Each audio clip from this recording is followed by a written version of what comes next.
Bueno, entonces hablamos de que la absorción se podría realizar de diferentes formas. Hablábamos de que una de las formas de absorción se podría realizar por gradiente de concentración. Otra de las formas que se podría realizar lo que es la absorción es a través de lo que es el transporte activo, transporte pasivo.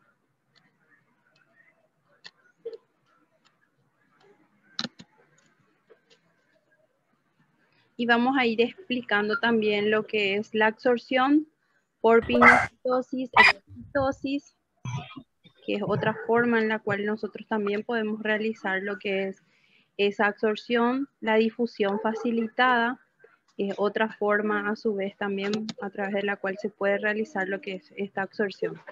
Ahora, la absorción depende de varios factores.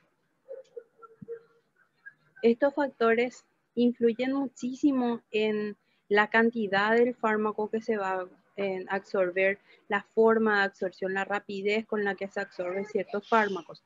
Entonces, nosotros podemos decir lo siguiente.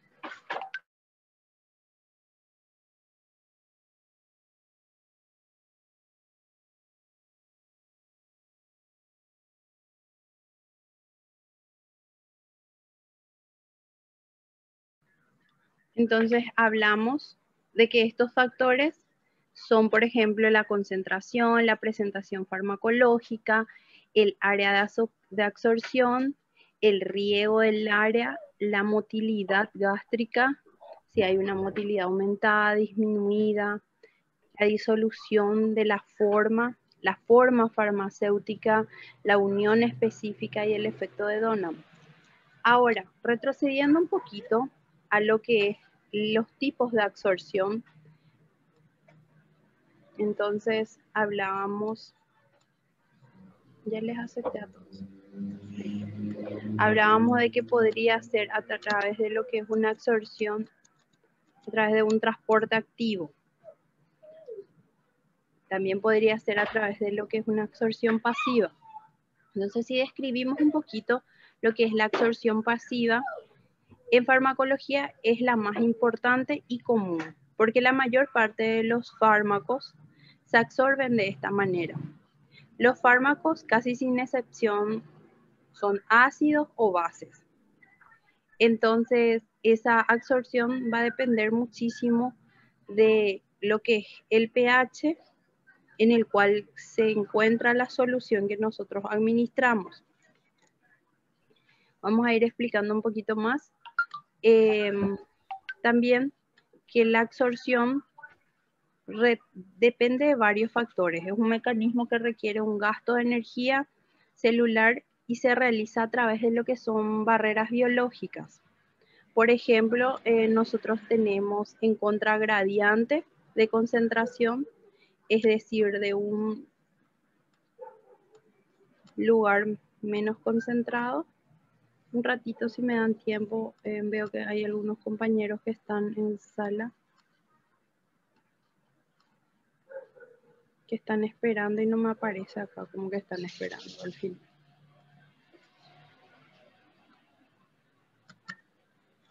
Ahí está.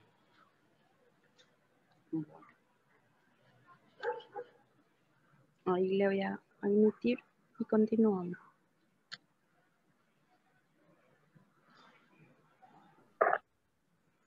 Bueno. Entonces, hablábamos de que este mecanismo requiere de un gasto de energía celular y se realiza a través de lo que son barreras biológicas en contra de gradientes de concentraciones, es decir, de un lugar más concentrado a uno de menor concentración.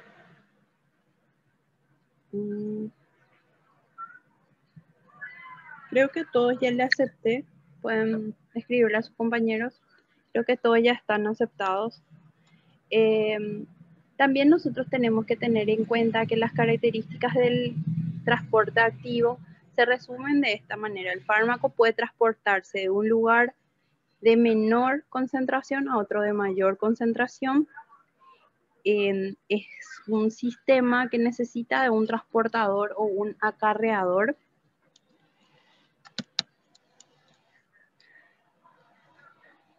el sistema es específico de una sustancia o un grupo de sustancias, por lo que puede haber una competencia entre varias de ellas, o bien una sustancia facilitada.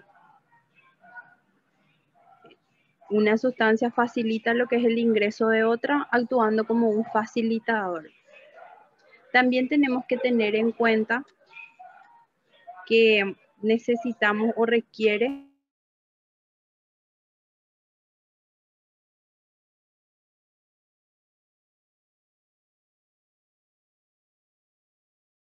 Profe, no estás grabando. Ahora ya volví a grabar. Ahí está. Entonces tenemos lo que es el transporte activo, que requiere de energía, de la energía del ATP, ¿sí? Entonces, el ATP constituye lo que es el trifosfato de adenosina.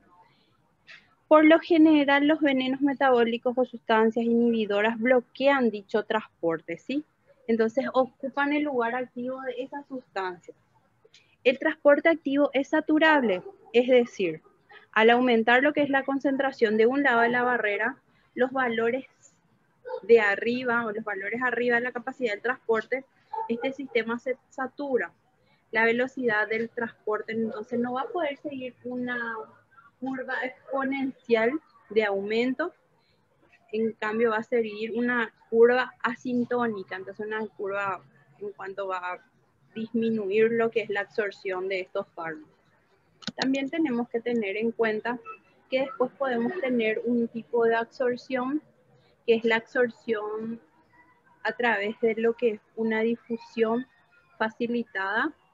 También tenemos lo que es la pinocitosis o exocitosis. En este caso nosotros hablamos de que el complejo fármaco transportador pasa con facilidad lo que es la barrera. Entonces es como un coayudante en el cual ese transporte se realiza de manera más rápida y se transporta la sustancia de un lado de la barrera al otro lado. Este tipo de difusión se diferencia del proceso activo porque ocurre de mayor a menor concentración, entonces es un efecto contrario al que nosotros mencionamos anteriormente. Si nosotros hablamos, por ejemplo, de lo que es la absorción por pinocitosis o lo que es exocitosis, hablamos de que estos procesos requieren de una parte de gasto energético continuo. Entonces, por ello prácticamente es similar a lo que es el transporte activo porque necesitamos de lo que es el ATP.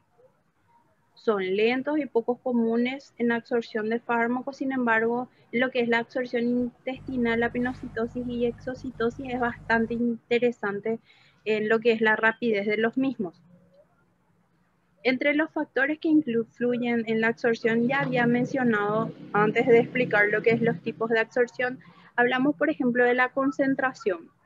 La forma de absorción de un fármaco, dependiendo de lo que es la concentración, hablamos de que es obvio que un gradiente de concentración adecuado promueve lo que es una difusión o una absorción de fármacos más concentrados, de modo que en la mayoría de los casos se establece una relación lineal entre lo que es la concentración creciente y la velocidad de difusión. Entonces, creo que se entiende que hablamos de que cuando es mayor la concentración del fármaco, entonces la velocidad de difusión o de absorción va a ser menor.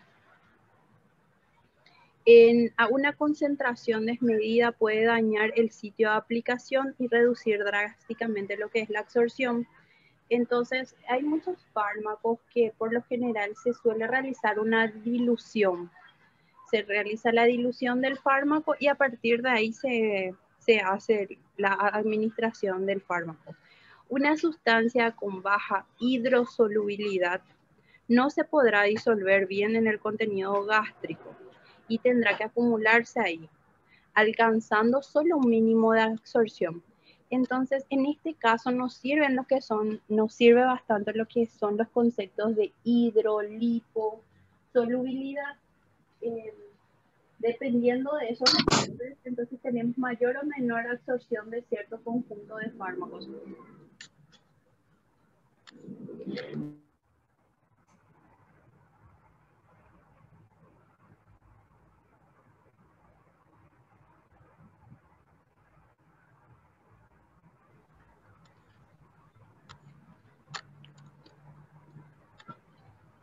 Después hablamos de lo que es la presentación farmacéutica. Bueno, la lógica indica que una tableta comprimida tardará más en absorberse que un polvo o una suspensión. Si se toma en cuenta para qué es el fármaco, depende mucho también de la rapidez con que nosotros queramos que tenga el efecto y el tiempo que nosotros queramos que ese fármaco realice lo que es el efecto terapéutico. Entonces, de repente si nosotros queremos que el fármaco se absorba rápido, entonces vamos a elegir cierta vía de administración, pero si nosotros queremos que el fármaco tenga un efecto a más largo plazo, entonces podemos utilizar, por ejemplo, tabletas o comprimidos. Entonces ese fármaco cuando llega al lugar donde va a tener el efecto, ya habrá pasado el efecto del comprimido anterior que se le suministró al paciente. Entonces, ese tiempo, vamos a ir conversando sobre eso más adelante, el tiempo de acción máxima, el tiempo de acción mínima, entonces el volumen máximo, el volumen mínimo, la dosis máxima, la dosis mínima, que necesitamos para obtener cierto efecto farmacológico dentro del organismo del animal. Pero básicamente acá ya nos hace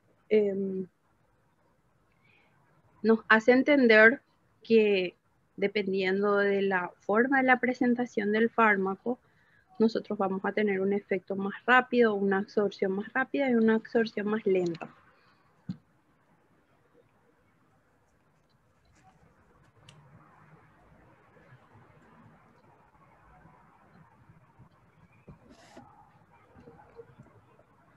Bueno. Después tenemos lo que es el riego del área. Un área irrigada más profusamente será más eficaz para absorber el fármaco desde su sitio de aplicación. Entonces, ¿qué ustedes entienden por lo que estoy explicando acá? Dice, por ejemplo, para el caso se puede citar el empleo de vasoconstrictores, junto con lo que son anestésicos de uso local para reducir lo que es la absorción del agente anestésico desde el sitio, formando por un lado que aumente el tiempo de la pérdida de la sensibilidad y reduciendo a la vez las posibles toxicosis causadas por una absorción rápida. Entonces, acá nos habla del riego del área, ¿sí? Entonces dice, un área irrigada más profusamente será más eficaz para absorber el fármaco desde su sitio de aplicación. Entonces, ¿qué ustedes entienden básicamente por lo que estamos explicando acá?